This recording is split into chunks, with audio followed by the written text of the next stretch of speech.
So let's see if I can make this little video work. Short break, beautiful afternoon, so took the dog to Dartmoor.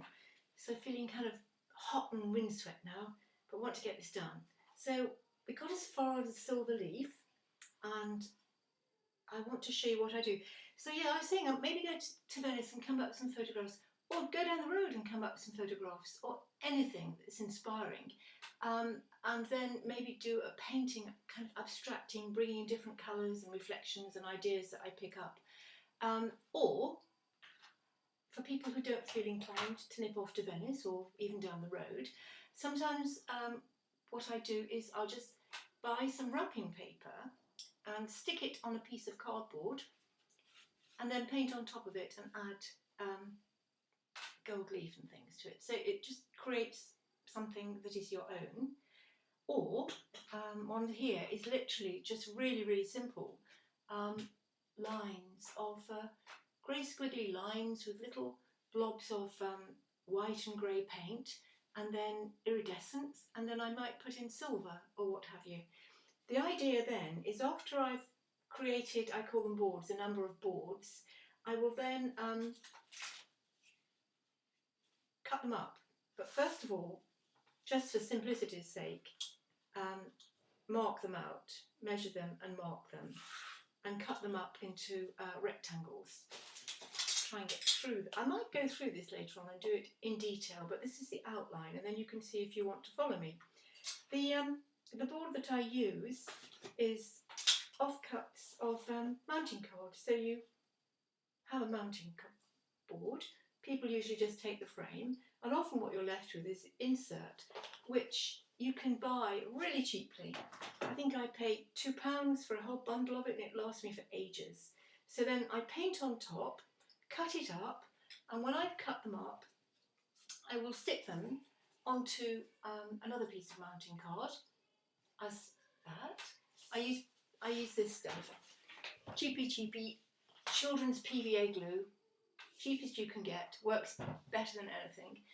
And I stick them down, and then I will I use these things, these are great actually, glass or ceramic tiles. I don't know where I picked them up, but I'm always picking things up that are meant to be used for something else. So there you go. And why has it suddenly stopped? No, it's okay. Good.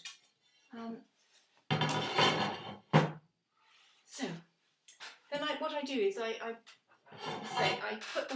glue them down and weigh them down, one on top of the other, and that way next morning they've dried out and they're ready to use. Then with a really strong pair of scissors I will cut them up into earrings, brooches and pendants. Now it gets interesting, because then what I do is I'll take, for example, I'll take a pendant, and this is self-adhesive copper foil made by a company in Canada called Venture Tape, and it's not expensive and incredibly useful, and there's 36 yards there, so it goes a long way. So what I do, this is my little method, which I'm sure other people use too, is I will carefully stick it around the edge like that,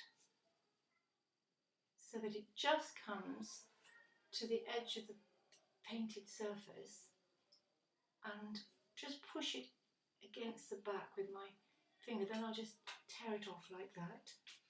So.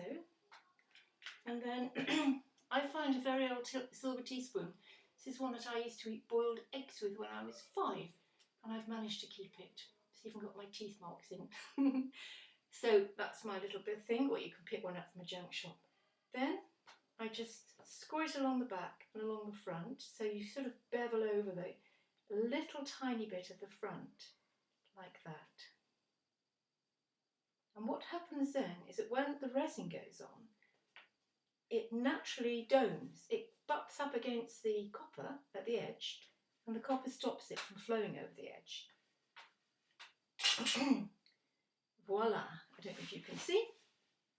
So on the back is like that, on the sides so, and that's that. And then I add resin, and the resin I use is epoxy clear coating resin, and I mix it up, 2 parts resin, 1 part hardener, catalyst, and I do it in a bowl of hot water in a plastic cup. I put the plastic cup with the resin in the bowl of hot water. I think it's on another video somewhere, same process, so that the resin becomes the same consistency as the hardener, which is much runnier.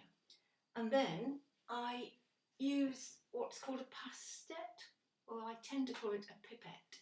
Anyhow, it's a plastic squeezy thingy which you soak up the resin with and push it on to the piece of jewellery, and you just push it gently to the edges, and I'll do a more detailed video about that.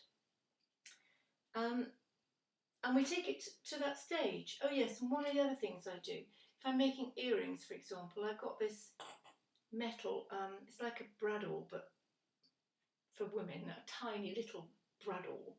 And if I'm making earrings, see, and I want them to go like that, then I will just push it in like that and make a hole, and then maybe smooth down the top slightly, and then I put these all onto a ceramic or glass tile. It is a massive tile, and then I put them into my drawing cabinet, which I'll show you later, which is a homemade affair, which is basically a wooden box with a couple of glass shelves in it, and then drill a hole through one side and fix in a great big heat lamp light bulb that is used. I bought it from a farmer's supplier because they use it for helping little day-old chicks that have hatched out and are wet from getting cold, and it just dries them off a bit, and it just gives more heat than the light bulbs you can get, because most light bulbs now are LEDs and things and they don't give any heat off really. So this, it just needs to be in the cabinet with them for a couple of hours, and it's the heat that kick-starts the catalyst as well as the hot water that gets it going. And then I turn it off and come up the next morning, open up the doors, and all the jewellery is, where's my jewellery gone? Here. I've stuck this on a board so that I can cleverly do that, otherwise it would all fall off. But you can hear that it's really hard. I'll do it with plastic as well. It's hard. And this resin is wonderful stuff. It's just like glass, except for it looks like really free enamel, but it's washable, it withstands heat, and it withstands all sorts of things, cosmetics and acid, not acid, I suppose, grease maybe, I don't know. Anyhow, it's incredibly durable, and I've been using it forever, and it makes beautiful things, and it can be combined in different ways. I've just seen I've got some jewellery here, which I use resin for lots of things. This is a necklace, one of those necklaces I made, so it's papier-mâché paste soaked in resin. And then this is a heat shrunk Tyvek and iridescent tissue, and that's another type of jewellery I do, where I set the image into silver anodised aluminium and coat it with resin. So it's a lot of fun, and I'll see how this works out and then go into it in more detail. Okay, let's see if I can end this.